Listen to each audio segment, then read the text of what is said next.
செவிக்குணவு சொந்தங்களுக்கு அன்பு வணக்கம். இன்னைக்கு நம்ம மல்லிகை பூவை எப்படி உருண்டையாக அழகாக கட்டலான்னு பார்க்கலாம். கோடைக்காலம் ஆரம்பிச்சாச்சு, மல்லிகைப்பூ சீசனும் வந்துருச்சு. நம்ம எல்லார் வீட்டு பக்கமும் உதிரிப்பூ விற்றுட்டு வருவாங்க. அந்த உதிரிப்பூவை எப்படி இப்படி ஊசியில் கோர்த்த மாதிரி எப்படி உருண்டையாக அழகாக கட்டலான்னு பார்க்கலாம். வாங்க ஃப்ரெண்ட்ஸ், வீடியோக்குள்ளே போகலாம்.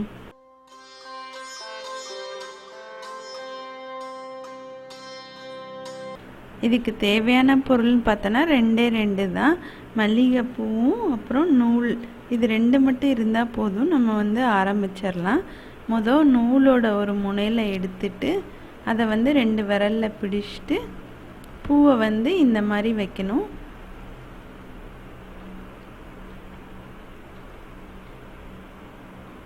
வச்சுட்டு ஒரு சுற்றிட்டு கையால் ஒரு லூப் ஃபார்ம் பண்ணி இதை பூவை சுற்றி இழுத்துடலாம்.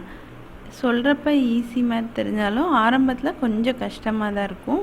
இப்போ முக்கியமான டிப் என்னென்னா, செஞ்ச உடனே நூலை திருப்பி விடணும். அப்போ தான் பூ நம்மளுக்கு நெருக்கமாக வரும்.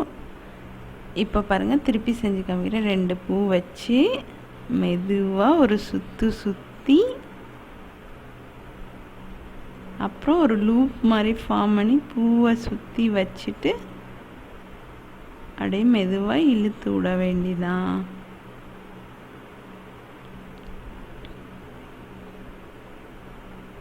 நம்மளோட சீக்ரெட் டிப் திருப்பணும். பூவை திருப்பி கட்டுனீங்கன்னா நல்லா உருண்டையாக வந்துடும். நெருக்கமாக இருக்கும். பூ கோர்த்த மாதிரியே இருக்கும். யாருமே நம்ப மாட்டாங்க நீங்கள் கட்டியிருக்கோன்னு சொல்லிட்டு. பூ எடுத்த உடனே நீங்கள் மல்லிகைப்பூவில் கட்டுறது கஷ்டமாக இருந்தால் கனகாம்பரப்பூ, டிசம்பர் பூ, அந்த மாதிரி பூவில் கூட நீங்கள் கட்டி பழகலாம். நல்லா பழகி கை வந்த உடனே நம்ம மல்லிகைப்பூ ட்ரை பண்ணோன்னா அது ரொம்ப ஈஸியாக இருக்கும்.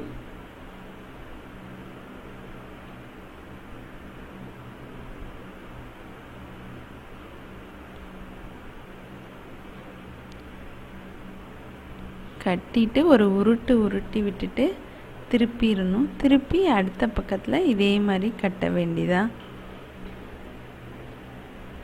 நான் எல்லாமே மெதுவாக தான் செஞ்சு காமிச்சிருக்கேன். உங்களுக்கும் பூ இருந்தால் இந்த மாதிரி வாங்கி கண்டிப்பாக ட்ரை பண்ணி பாருங்கள் ஃப்ரெண்ட்ஸ்.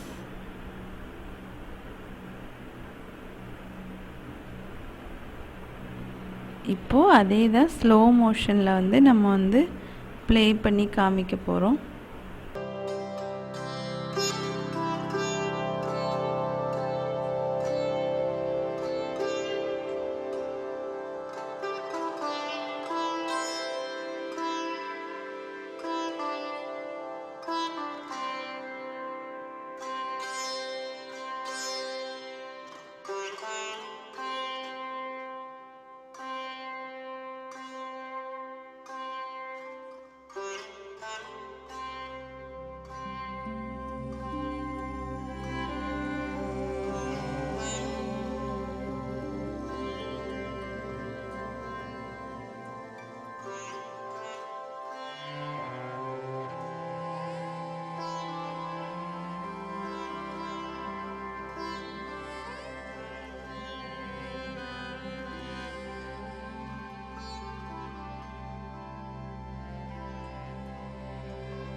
திருப்பி ஒரே ஒரு ஃபைனல் ரவுண்டு.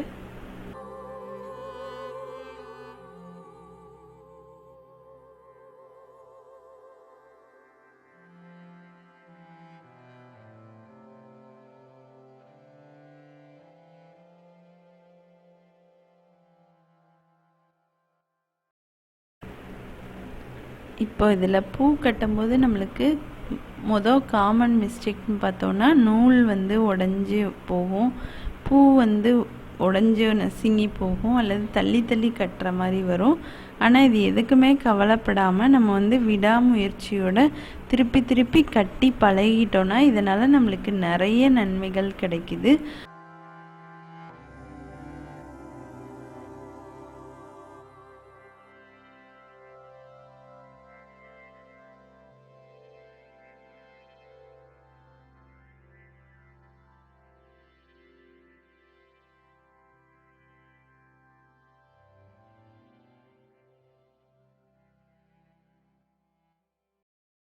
நம்ம ஞாபக சக்தி அதிகரிக்கும்.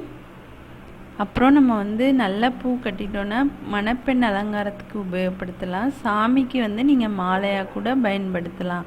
இந்த மாதிரி நிறைய நன்மைகள் உள்ள பூ கட்டுறதை வந்து கற்றுக்கோங்க ஃப்ரெண்ட்ஸ். அது உதவியாக இருக்கும். செவிக்குணவு வீடியோக்கள் உங்களுக்கு பிடிச்சிருந்தா லைக் பண்ணி சப்ஸ்கிரைப் பண்ணி பக்கத்தில் இருக்க பெல் ஐக்கானையும் ப்ரெஸ் பண்ணிங்கன்னா எங்கள் வீடியோக்கள் உங்களை வந்து சேரும். தேங்க்யூ ஃபார் வாட்சிங் ஃப்ரெண்ட்ஸ்.